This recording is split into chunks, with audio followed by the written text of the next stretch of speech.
recorded. Assalamualaikum warahmatullahi wabarakatuh. Good afternoon, everyone. My name is Hania Safi. I'm from Aquatic Resource Management, angkatan 55, yang pada hari ini berkesempatan untuk menjadi pembawa acara pada podcast Voice of Lecture episode kedua, yang dimana pada kesempatan hari ini juga saya akan berbincang-bincang dengan pembicara kita yang sangat luar biasa. Ada Dr. Zulhamsyah Imran, SPI. It's great to see you, Dokter. Ya,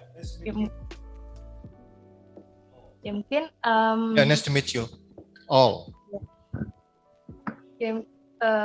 Sebelumnya terima kasih juga kepada teman-teman dari ROBS, khususnya teman-teman Himasper ROBS yang telah mengajak saya terutama sebagai host pada kesempatan yang sangat spesial pada hari ini, kepada Ihsan, kepada Dinda, dan teman-teman yang lainnya.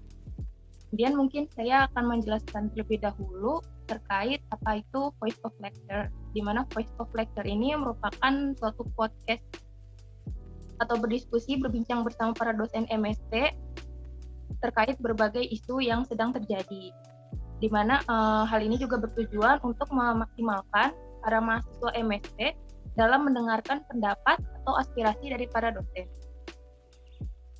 Mungkin aku ingin berkenalan dulu, Pak Dr. Zulham, boleh please introduce yourself? Baik, terima kasih.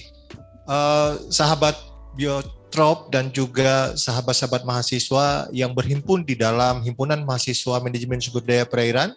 Perkenalkan, nama saya Dr. Zulhamsyah Imran. Saya ini sebenarnya sudah tidak asing kalau dalam dunia pendidikan dan pengajaran, karena saya adalah dosen di Manajemen Sumber Daya Perairan, gitu ya, secara umum tentunya. Dan pastinya beberapa kegiatan yang saya tekuni tidak hanya di dunia pendidikan ataupun perkuliahan, gitu ya. Kuliah, bukan kulima ya, gitu ya. Jadi kuliah ya. Ada bedanya ya antara kuliah dan kulima, begitu ya. Nah, jadi juga sehari-hari saat ini ditugaskan oleh Kementerian Pendidikan dan Kebudayaan untuk mengawal di Simio Biotrop ya, yang berlokasi di Tajur sebagai direktur dari mulai tahun 2018, mulai dari Deputi Direktur pada saat itu, kemudian saat ini menjabat sebagai direktur ya. Nah, rekan-rekan mahasiswa pastinya mahasiswi yang cantik-cantik ya. Kalau mahasiswa pasti ganteng-ganteng semuanya ya, Mbak ya. Nah, Mbak siapa ini namanya, Mbak, dari jauh nih nggak kelihatan? Hani, Dok. Hani ya, oke ya, Mbak Hani ya. Nah, baik. Jadi Simio Biotrop itu adalah satu institusi intergovernmental di bawah organisasi Menteri-Menteri Pendidikan se-Asia Tenggara, gitu ya. Nah, kalau kami didirikan tentunya pada tanggal 6 Februari tahun 1968. Pastinya bagi mahasiswa IPB itu sudah tidak asing harusnya, karena banyak kegiatan penelitian juga teman-teman mahasiswa IPB melakukan di Simio Biotrop, saya kira. Mungkin itu perkenalan singkatnya ya, Mbak Hani ya. Oke, thank you, Dok, for your introduce. Menarik banget ya teman-teman. Jadi di mana Simio Biotrop ini juga banyak membuka kesempatan penelitian untuk para teman-teman, khususnya teman-teman Departemen MST yang ingin bergerak di bidang biologi tropikal. Oke, sebelumnya buat teman-teman semua, untuk tema podcast kita pada hari ini, kita akan membahas satu isu yang cukup menarik atau cukup sedang menjadi perbincangan di beberapa kalangan terkait land substances di Jakarta ya, Prof. Atau isu tentang penurunan tentang isu tenggelamnya Jakarta. Mungkin beberapa teman-teman sudah banyak yang mendengar tentang hal ini. Aku akan mendeskripsikan secara singkat di mana adanya isu ini mengenai tentang kota Jakarta yang dikatakan hampir tenggelam karena banyaknya potensi kawasan di DKI Jakarta yang dimana permukaan tanahnya itu turun akibat adanya beberapa hal. Dan kemudian potensi untuk tenggelamnya ini akan ada atau diramalkan di tahun 2030. Kemudian menurut beberapa ahli juga, fenomena ini terjadi akibat adanya pemanasan global, perubahan iklim, dan juga beberapa hal lainnya yang mengakibatkan adanya penurunan lahan di daerah Jakarta dan juga beberapa kota di wilayah Jawa. Mungkin untuk sesi selanjutnya aku ingin bertanya kepada Dr. Zulham, mungkin tanggapan dulu Dok, selaku akademisi menanggapi hal isu tenggelamnya Jakarta ini Dok. Pada Prof. Zulham, silakan. Baik, ya, terima kasih ya sahabat Himasper ya, sahabat Himasper yang ganteng dan cantik-cantik. Nah tentunya perbincangan ini kita mulai sebenarnya dari mana sumber yang paling hot ya, yang paling heboh mengungkapkan bahwa Jakarta itu akan tenggelam. Bahkan tidak hanya Jakarta, beberapa kota besar di Indonesia, khususnya yang ada di Pantura, Jawa, itu akan tenggelam ya. Nah, ini tidak terlepas dari pernyataan Presiden Amerika yaitu Joe Biden pada tanggal 27 Juli di satu pusat kontra terorisme nasional USA ya. Dia mengatakan perubahan iklim jadi ancaman terbesar di Departemen Pertahanan USA saat ini. Dan kemudian bahwa jika air laut naik 2,5 kaki atau 7 sampai 7,6 cm saja, ini akan ada jutaan orang harus pindah dari lokasi yang ditinggali dan berlahan subur. Nah, termasuk bahwa dikatakan bahwa kemungkinan besar juga Jakarta itu akan tenggelam. Nah, kemudian pernyataan inilah yang membuat kemudian para akademisi dan juga peneliti ya itu harus memberikan satu tanggapan. Apakah memang ini hanya satu single faktor yang disebut oleh global warming ataupun misalkan adanya dampak dari climate change ya yang terjadi. Nah, ini juga tentu adalah perlu kita lihat. Pastinya bahwa soal bagaimana mencegah terjadinya pemanasan global ini kan sudah dimitigasi oleh teman-teman UNFCCC gitu ya, dan bahkan tentunya disebutkan di dalam beberapa COP, yang COP Paris Agreement terakhir kan bersepakat bahwa tidak boleh lebih dari 2 derajat misalkan. Sementara pada COP setelah itu yang ke-25 disepakati bahwa tidak boleh lebih dari 1,5 derajat Celcius pre-industri gitu kan ya. Nah, ini sebenarnya sudah diprediksikan bahwa kalau misalkan ini terus terjadi pemanasan global, maka di tahun 2050 diprediksikan bahwa beberapa kota besar di Indonesia itu akan tenggelam. Nah, tetapi pertanyaannya apakah hanya single faktor bahwa climate change saja? Nah, kemudian dampak dari climate change tidak hanya sendirian terhadap subsidence yang ada di kota besar termasuk Jakarta sebenarnya ya.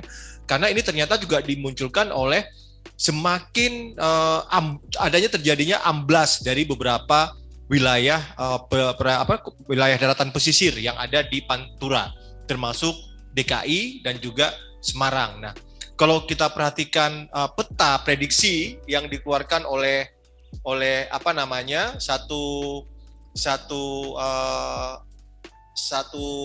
internet satu website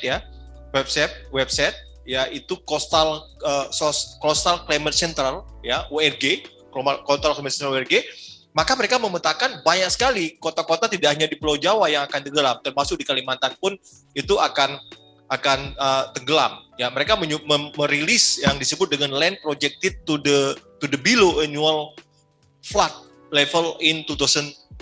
Jadi memang flood ya kan. Nah, artinya bahwa pertama ada satu pemicu climate change yang akan menaikkan permukaan air laut, paras laut gitu kan ya. Dan yang kedua adalah menurunnya lahan daratan yang ada di wilayah coastal yang disebabkan oleh banyak faktor ya. Faktor yang pertama yang orang menyebutkan bahwa faktor memang kondisi geologi yang dimana lahan-lahan yang ada di Pantura terutama adalah kondisinya dia adalah aluvial kan, aluvial ya, jenis-jenis aluvial misalkan begitu ya. Nah ini tentunya adalah juga dipacu oleh penggunaan air tanah yang cukup banyak saya kira ini ya, penggunaan air tanah yang cukup banyak. Nah ini yang menyebabkan misalkan terjadinya dugaan dugaan adanya banjir ya, yang disebut dengan bahasanya adalah tenggelam gitu ya. Nah mungkin itu sekedar pengantar dulu nih, mungkin silakan, mungkin barangkali bisa dikembangkan lebih lanjut. Baik, terima kasih kepada Pak Zulham terkait pengantarnya. Mungkin tadi ada beberapa hal menarik ya Prof ya, terkait penurunan lahan, di mana hal ini juga terjadi di beberapa negara, contohnya itu seperti di Tokyo. Kalau yang saya baca ya, ada beberapa negara seperti Tokyo yang juga mengalami landslide di sini, dan mereka berhasil gitu Prof untuk mencegahnya gitu dalam hanya dengan waktu sebentar. Kenapa di kita tuh ada terjadi masalah kan, tetapi itu lama gitu Prof, istilahnya seperti itu untuk penanganannya. Mungkin ada tanggapan dari gitu. Ya, negara-negara maju mulai menyadari bahwa sebenarnya di samping mereka melakukan proses mengadopsi apa yang disarankan ya, apa yang disarankan dari kesepakatan untuk melakukan pencegahan terhadap climate change ya. Ada yang disebut dengan misalkan upaya pencegahannya itu ya, yaitu misalkan disebut dengan opsi akomodasi dan opsi perlindungan, begitu kan ya. Nah, artinya pada opsi perlindungan, negara-negara maju, mungkin tidak hanya Tokyo, mungkin ya, kalau kita perhatikan, negara yang memang kondisi lahan berada di bawah permukaan laut, seperti juga di Belanda, tepatnya di Rotterdam misalkan ya, nama juga Rotterdam, berarti ada damnya gitu kan ya.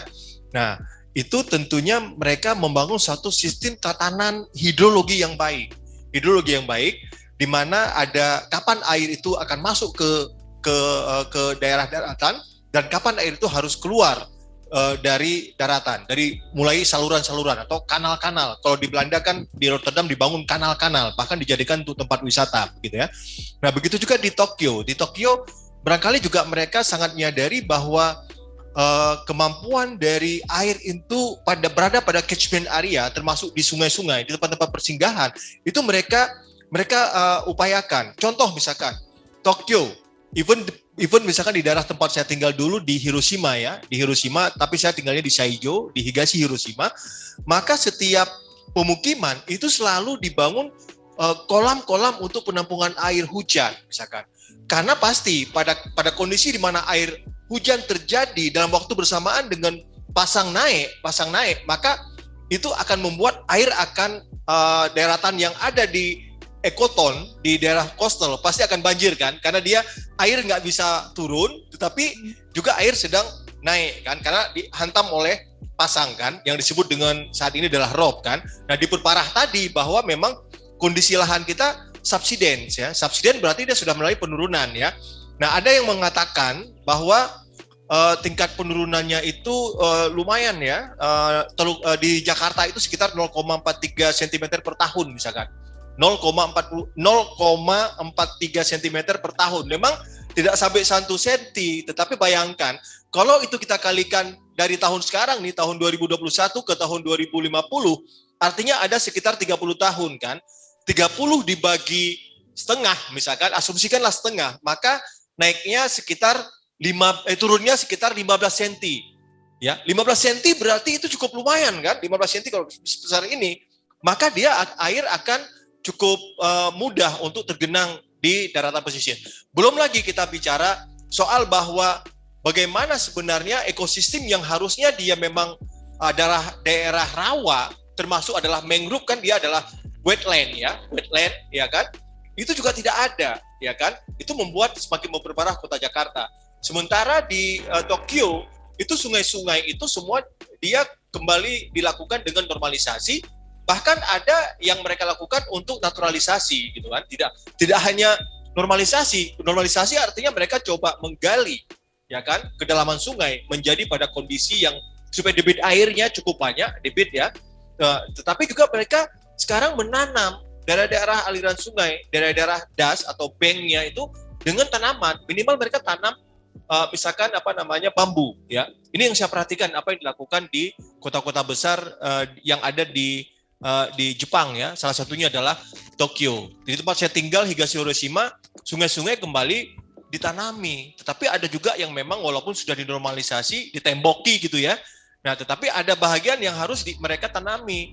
Nah, pastinya ini fungsi loading nutrien ya N, P, kalau misalkan semua ditembok, dia nggak ada suplai nutrien yang baik, itu perairan di coastal akan miskin. Itu yang dialami Jepang ketika mereka semua melakukan normalisasi sebenarnya. Tapi yang paling penting mereka siapkan kolam-kolam penampungan. Kalau memang air hujan itu nggak langsung dilepas ke sungai, tetapi mereka tampung dulu, ya kemudian baru secara perlahan mereka keluarkan ke perairan sungai. Itu yang saya lihat sendiri begitu tadi. Kalau pertanyaan tadi soal Tokyo atau mungkin kota besar yang lain yang ada di Jepang. Jadi komitmen mereka untuk menjaga lingkungan itu tinggi gitu ya. Ini yang harus kita tingkatkan di Indonesia saya kira.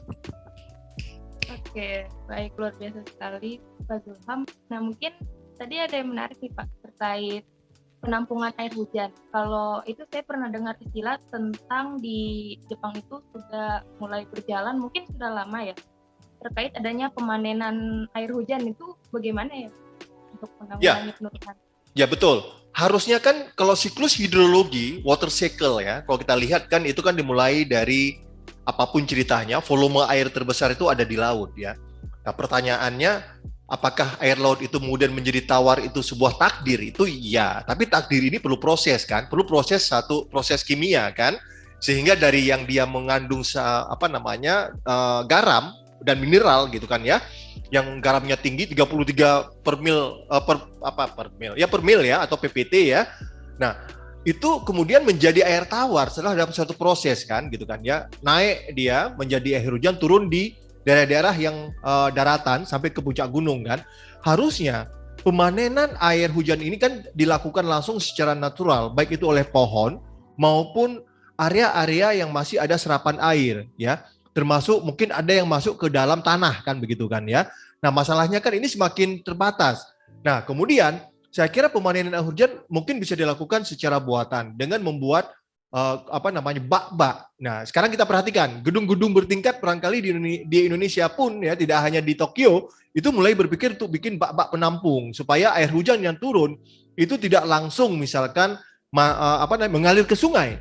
Di samping memang bahwa sistem pemanenan air hujan ini juga bisa dilakukan dengan membuat kolam-kolam ya, sumur-sumur resapan ya yang ada di rumah-rumah misalkan ya, rumah-rumah, kantor-kantor ya, kemudian hotel-hotel ya, sehingga air itu ditampung di sumur resapan yang kemudian dia akan terendapkan di dalam air tanah. Nah, dengan demikian bahwa air tanah yang disedot oleh gedung-gedung yang tinggi, oleh rumah-rumah juga mungkin yang masih menggunakan sumur pantek atau sumur bor ya, deep well itu, maka itu bisa terisi kembali begitu. Nah, tadi amblas itu bisa karena aluvial dan juga lempung ya, karena memang Jakarta, Semarang itu memang dia datarannya flat. Kalau kita perhatikan beda ya, antara Pantura dengan Pantai Selatan itu beda. Pantura itu adalah relatif flat, di mana sungai-sungai banyak mengalir, di mana bahwa dia sedimentasi itu aluvial dan juga lempung tadi. Itu memang ketika bahagian dalam tanahnya itu kemudian tersedot, itu ada kekosongan, ada volume yang kosong, ya kan?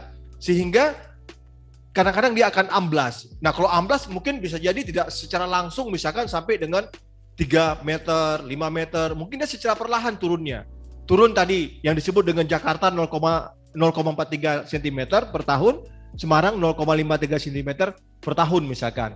Nah, jadi sebenarnya pemanenan ini bisa dilakukan ya. Nah, kalau kita perhatikan teman-teman yang ada di pulau kecil, karena mereka terbatas dari sisi sumber daya air tawar, maka mereka membuat tempat-tempat penampungan ya untuk mendapatkan air tawar. Ini kan dilakukan oleh teman-teman yang ada di penduduk yang ada di pulau-pulau kecil ya.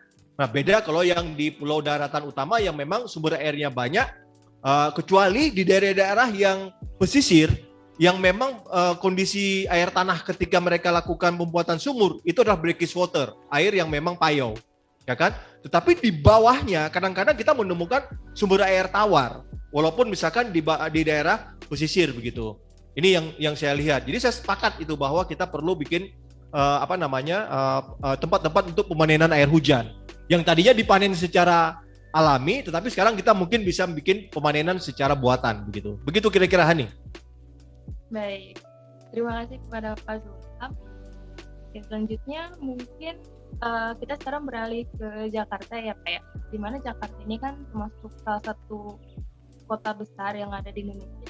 Juga banyak sekali kegiatan-kegiatan industri, kegiatan domestik yang terjadi. Nah, ada beberapa artikel juga yang saya baca terkait penggunaan air tanah ini oleh masyarakat di Jakarta ini, khususnya karena tidak tersedianya air bersih yang cukup nih Pak. Kira-kira apakah hal ini relevan dengan isu penurunan lahan gitu Pak? Jadi mereka memompa dari sumur gitu yang terus menerus karena adanya kekurangan kualitas air bersih di daerahnya. Ya betul. Nah sekarang kita melihat bahwa tadi kembali kepada soal water cycle ya, hidrologinya kan. Nah ketika kemudian air yang secara alami diproses dari asin menjadi tawar, itu rahmatan ya, rahmat Allah, rahmat Tuhan sebenarnya, kemudian diberikan kepada manusia sampai ke gunung-gunung, dan kemudian tidak ada dia tempat untuk singgah gitu kan ya. Jadi air langsung mengalir ke sungai, bahkan yang tidak tertampung, itu yang disebut dengan terjadinya banjir. Kenapa? Karena sedimentasi itu sudah membuat sungai semakin mendangkal. Situ-situ gitu kan, situ burung, situ gede, alhamdulillah masih ada gitu kan ya. Yang tidak ada burungnya situ gede itu nggak ada gitu kan ya. Tapi itu kan semakin dihilangkan oleh berkembangnya perkotaan dan berkembangnya pemukiman-pemukiman begitu kan ya. Nah bahkan kalau kita perhatikan tidak hanya situ yang dirubah, sawah yang tadinya juga menampung air dari air sungai dibikin irigasi, ditampung di sawah-sawah, sekarang juga dikonversi. Coba Hani lewat dari Jalan Baru Duta Berlian menuju ke mana, ke Laladon, maka kiri kanan yang tadinya sawah sekarang berubah menjadi toko, ruko gitu kan ya, dan juga mungkin ada sedikit pemukiman. Nah itu juga kan lumayan ya, kalau satu rumah saja tipe 21 bisa menampung air misalkan sekitar berapa misalkan 100 meter kubik kan, lama-lama kan dia akan langsung mengalir ke sungai. Ya nggak tidak tertampung di sungai terjadi banjir kan. Banjir kan tidak terjadi hanya di coastal kan, sekarang ini banjir juga terjadi di daerah-daerah yang dihilir kan. Karena memang dia tidak ada lagi tempat penampungan dari air hujan yang langsung dia masuk ke sungai-sungai. Nah, terbuang begitu saja sebenarnya. Nah, kalau sebenarnya ini sempat tertampung secara alami kita bisa gunakan. Atau misalkan itu ditampung dengan dikelola lewat perusahaan-perusahaan air minum yang kemudian disuplai airnya kepada user atau pengguna. Ya, dalam hal ini adalah masyarakat. Nah, masalahnya adalah sekarang persoalan keekonomian. Kenapa misalkan gedung-gedung pencakar lain dia lebih senang menggunakan sumur-sumur sumur-sumur bor yang kedalamannya di atas di atas 30 meter, bahkan mungkin ratusan meter gitu ya. Yang kemudian tentunya ini punya regulasi oleh pemerintah bahwa mereka membayar pajak ya. Kejadian ini sebenarnya kalau diperhatikan tidak hanya Jakarta. Kalau kita masuk ke di daerah Kuta ya, Kuta yang ada di Bali ya, itu juga sudah banyak sumur-sumur bor, itu juga mungkin sudah terancam airnya payau. Kenapa? Karena dia sudah terjadi interupsi air laut lewat tanah yang tadi kosong mungkin dia isi ya. Yang tadinya ada, kalau di Kuta memang tidak mangrove ekosistemnya, tetapi ada hutan pantai harusnya dulu kan ya. Nah, tapi kalau di Jakarta, dulu memang Teluk Jakarta itu dominannya adalah mangrove. Tapi kan mangrove dikonversi untuk peruntukan pemukiman, untuk peruntukan kondominium gitu kan ya. Nah ini yang menjadi masalah, untuk peruntukan industri, dikonversi untuk pelabuhan dan lain sebagainya. Nah ini tentunya lahan yang semakin terbatas pun membuat air dia akan langsung masuk ke perairan laut. Sementara karena tadi meningkatnya paras laut ya kan, juga karena adanya pencairan es yang ada di kutub ya misalkan.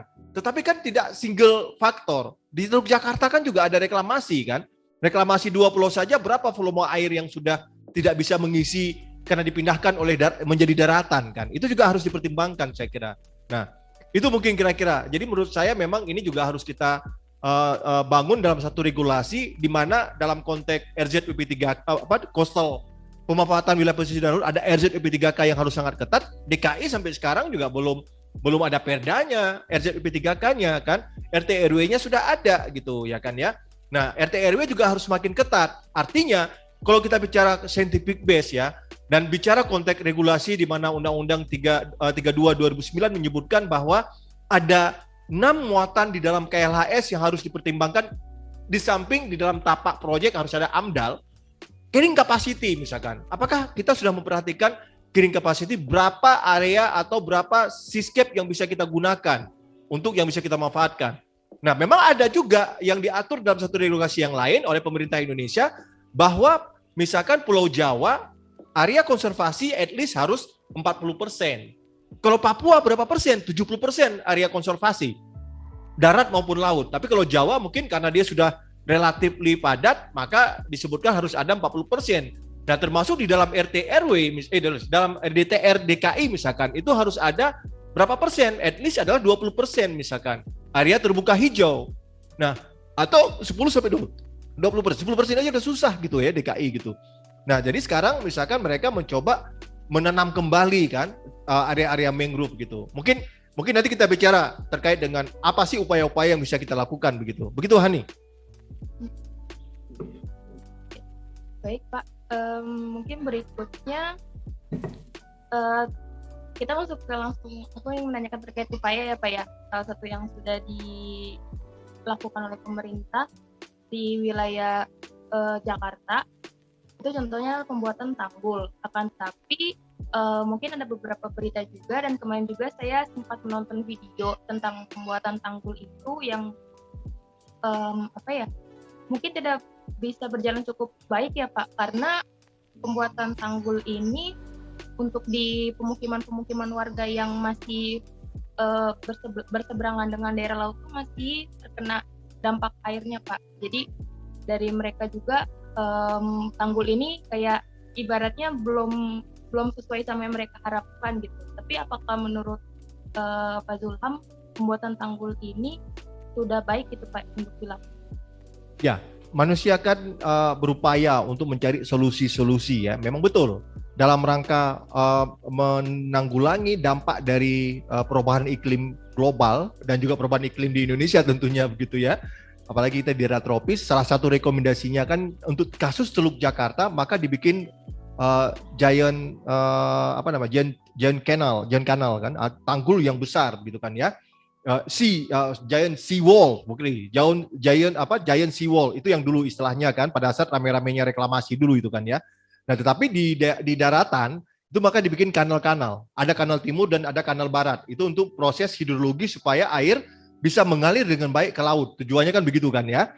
Nah, tetapi kalau misalkan Hana bisa bayangkan tadi pertama soal kanal timur barat, sementara paras laut kita naik ya gitu kan. Pada saat air pasang apalagi bulan purnama, maka air yang akan turun itu pasti tidak akan mungkin dia lolos ke laut dulu karena air pasang akan mendorong ke darat. Ya kan? Otomatis air pasut atau pasang naik itu kan juga ada arus ya di bawahnya kan. Justru akan memudahkan air laut naik ke daratan kan sebenarnya. Ya, itu kan kanal timur sebagai contoh ya yang ada di Jakarta Timur, kemudian dia mengalir masuk ke Teluk Jakarta begitu. Begitu juga di kanal barat gitu kan ya.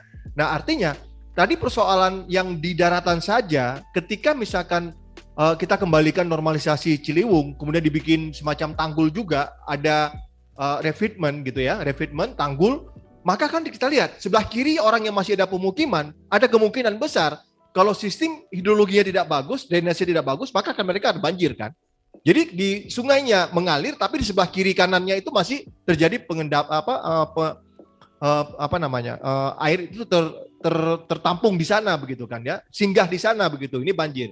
Nah, begitu juga yang kita bicara dengan giant sea wall, bahwa barangkali dia pada saat tidak di-maintain dan tidak di-manage dengan baik, kalau itu terbangun, maka daerah-daerah di dalam itu pasti akan terjadi banjir, termasuk misalkan masyarakat atau coastal community yang tinggal di wilayah pesisir begitu kan ya. Nah, ini pasti karena sistem manajemen dari bagaimana drainase itu bisa berjalan dengan baik. Oke, sekarang katakan bahwa kita lihat yang sederhana saja. Jalan menuju ke Bandara Soekarno-Hatta itu kan berada di bawah permukaan air sebenarnya, ya kan ya. Nah, di mana fungsi pompa itu menjadi sangat penting. Kalau pompa tidak berjalan, satu aja pompa tidak berjalan pada saat terjadi hujan, maka air itu akan banjir sampai dengan di jalanan gitu kan ya. Nah, jadi memang yang menjadi anak jalanan itu adalah air, bukan lagi orang yang menjadi anak jalanan, tetapi adalah air itu menjadi anak jalanan, dan jalan itu menjadi sungai. Ya kan? Sungai sebenarnya kan, jadi kita membentuk sungai. Nah, jadi manajemennya juga perlu sangat manajemen yang sangat disiplin ya, dalam rangka misalkan kalau kita bicara tanggul, ya kan? Nah, Rotterdam kalau kita bicara kapal itu ada di atas daratan. Kapal-kapal besar masuk, dia bikin kanal ya, kemudian kita berada di bawah, kapalnya ada di atas gitu. Itu di Rotterdam misalkan. Ini yang pernah saya lihat langsung ketika berada di daerah coastal gitu ya, yang kemudian kok kapal besar sekali masuk di atas gitu untuk masuk ke daerah pelabuhan-pelabuhan yang ada di darat misalkan, seperti itu Hana gitu ya. Nah, jadi mungkin ya memang semakin menarik ya kalau kita diskusi soal si giant seawall tadi itu gitu ya. Tapi kan belum ada. Di kita kan belum ada. Yang ada apa? Yang ada adalah itu membangun breakwater sebenarnya kan. Breakwater ya kalau kita perhatikan, yang kemudian itu menyebabkan juga bahwa banyak daratan yang rendah di sebelah breakwater tersebut ya, itu akan terjadi banjir kan. Ini yang dialami oleh teman-teman yang ada di Pantura, Teluk Jakarta mungkin ya. Apakah itu di Cilincing, kemudian di sekitar daerah Muara Gembong ya.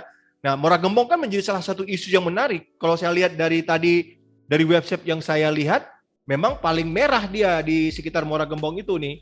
Nah, jadi memang daerah merah itu, Teluk Jakarta itu ada di Tanjung Pasir, kemudian Tanjung Kait dan Tanjung Pasir. Misalkan yang ada di Muara Gembong, Tanjung Pasir yang ada di Tangerang gitu ya. Itu merah itu. Bahkan dari gambaran ini banyak sekali daratan yang sudah hilang begitu. Di samping karena hilangnya ekosistem mangrove gitu ya, Hana. Baik, mungkin berikutnya terkait apa ya, regulasi yang ada di Jakarta sendiri nih Pak. Kan tadi kan dikatakan bahwa belum adanya ketetapan terkait RZWP 3K di wilayah Jakarta. Kan tetapi saya yang khususnya tinggal di daerah Jakarta,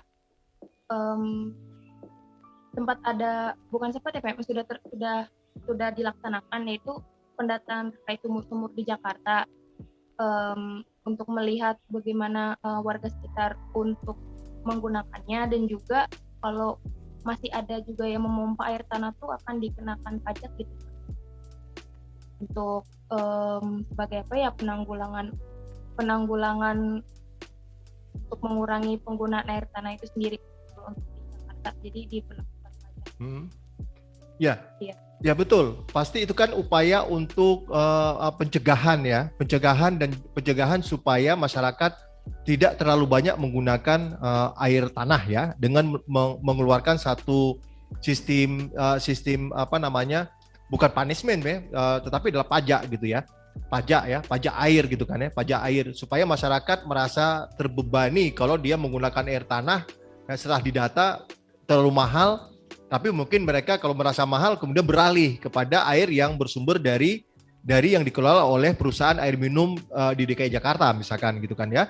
Nah, saya kira itu upaya yang baik, tetapi yang paling penting di samping regulasi, saya kira bagaimana understanding dan caringnya masyarakat, peningkatan pemahaman dan juga kepedulian masyarakat bahwa sebenarnya penggunaan air tanah yang ada di sekitar wilayah DKI Jakarta itu akan berdampak secara jangka panjang, dan itu memberikan dampak signifikan baik secara langsung maupun tidak langsung kepada penduduk yang tinggal di DKI Jakarta.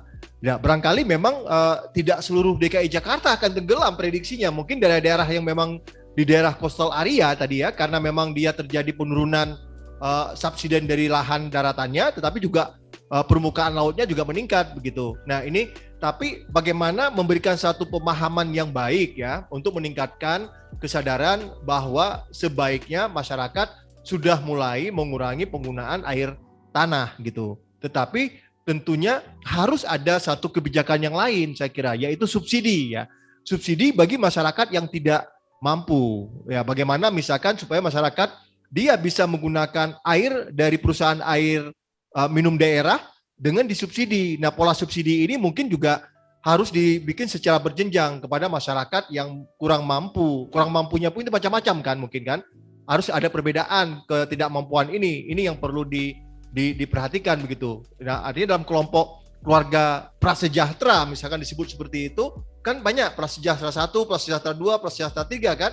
Nah, yang prasejahtera yang paling parah mungkin diberikan subsidi lebih tinggi dibandingkan dengan yang 1 dan 2 misalkan begitu ya. Gitu Hana kira-kira. Oke, baik Pak.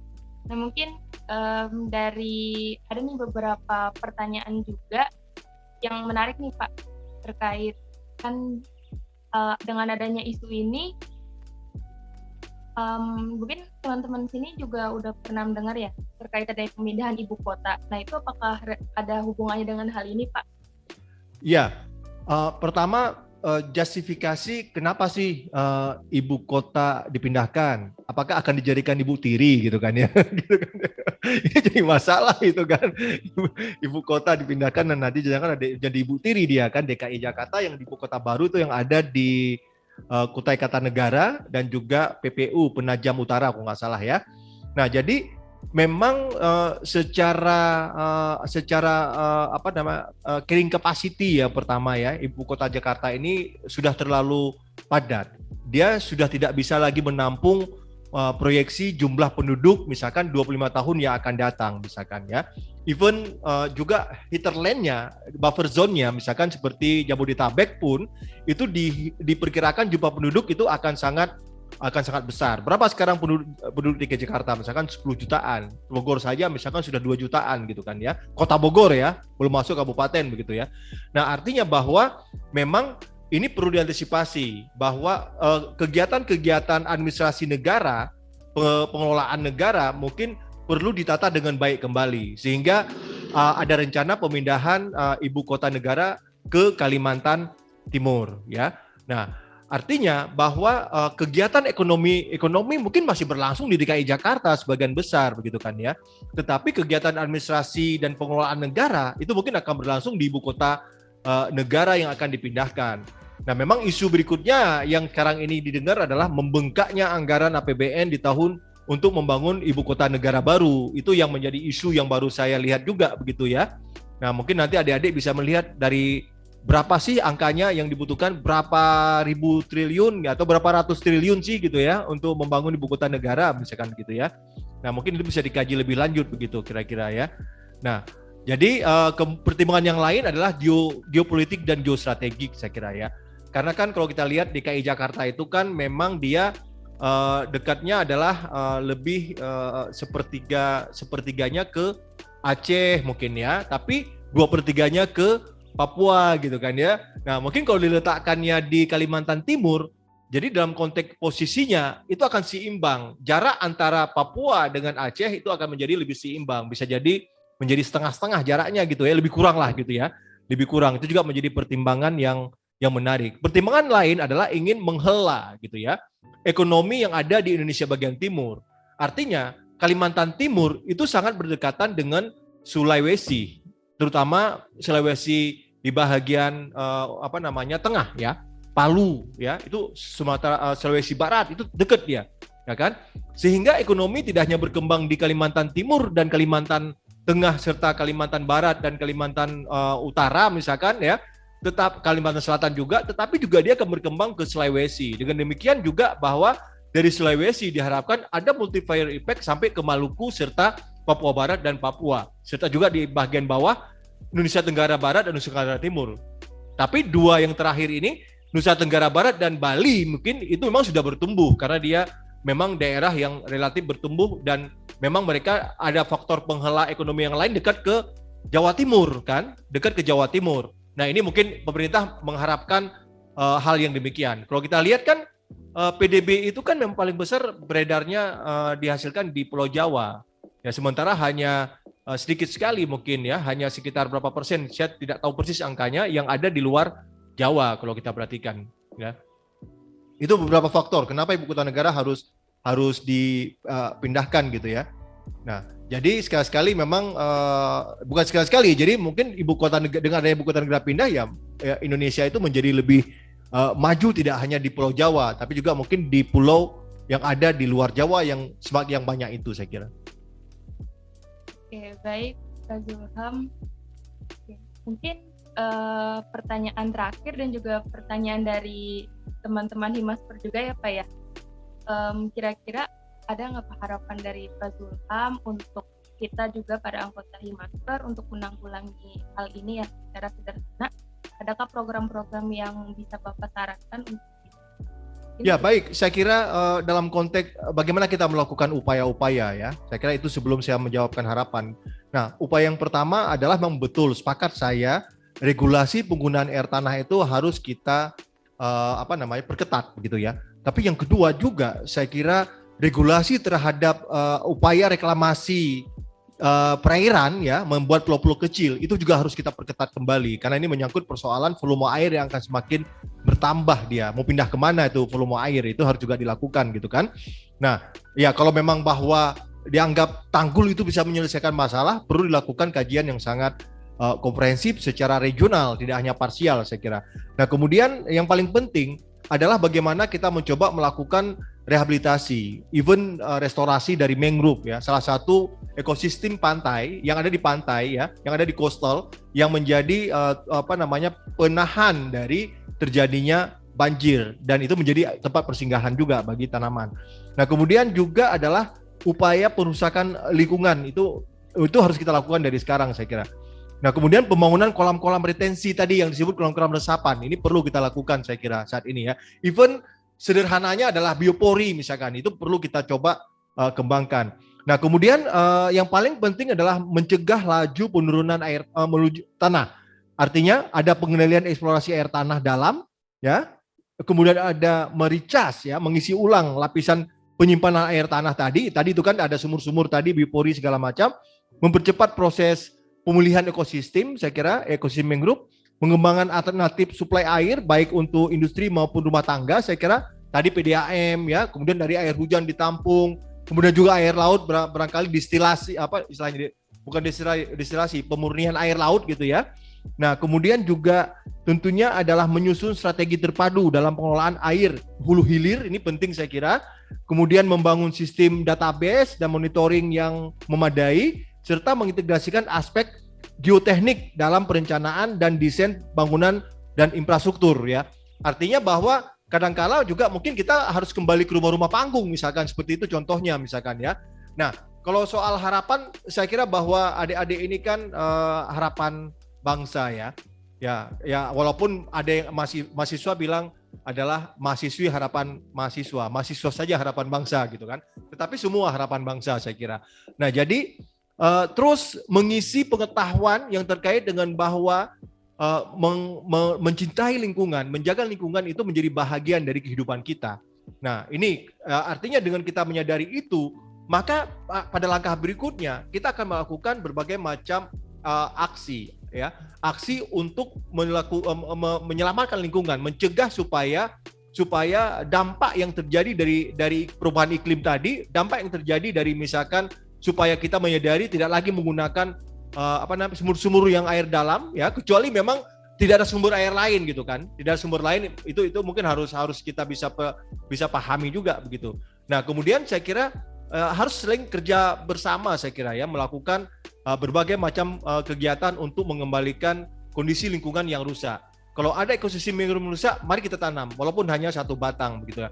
Kalau ada tempat halaman kita sedikit, mari kita bertanam walaupun hanya satu pohon bunga mawar gitu. Tetapi bunga mawar itu akan memberikan keindahan kalau yang berikan itu adalah laki-laki kepada wanita, ya kan? Itu menunjukkan bahwa pohon itu memberikan arti kehidupan karena dia tidak hanya memberikan keindahan tetapi juga dia memberikan nafas bagi manusia, yaitu memberikan oksigen saya kira. Itu mungkin yang ingin saya sampaikan kepada adik-adik mahasiswa yang bergabung di dalam Himasper. Terima kasih. Baik, terima kasih kepada Pak Zulham. Mungkin informasi juga nih buat teman-teman Himasper semua, kalau Himasper ini sudah mengadakan penanaman mangrove di Desa Patra Manggala bulan lalu, dan juga ada pun kegiatan monitoring juga yang rutin dilakukan setiap tahunnya. Jadi mungkin salah satunya itu ya Pak, untuk mencegah terjadinya adanya Iya, mencegah dampak dari perubahan iklim ya. Nah, mudah-mudahan adik-adik Himasper mungkin bisa kontak dengan Bang Arsyad ya untuk bisa gabung kegiatan penanaman mangrove yang ada di Tangerang. Ini juga mungkin sudah dilakukan oleh adik-adik. Tetapi kita 28 Oktober nanti kita akan lakukan penanaman mangrove di Tangerang. Nanti mungkin lokasinya bisa ditanyakan. Barangkali juga bisa bantu dalam konteks monitoring ya, monitoring mangrove supaya tumbuh di Tangerang ya. Nah, mungkin itu yang saya harapkan nanti bisa, apakah beberapa orang mungkin bisa ikut membantu penanaman ya gitu, dan membentuk kelompok-kelompok untuk bisa melakukan monitoring untuk supaya mangrove itu tumbuh gitu. Karena ada yang mengatakan mangrove itu hampir 30% yang ditanam itu gagal gitu kan.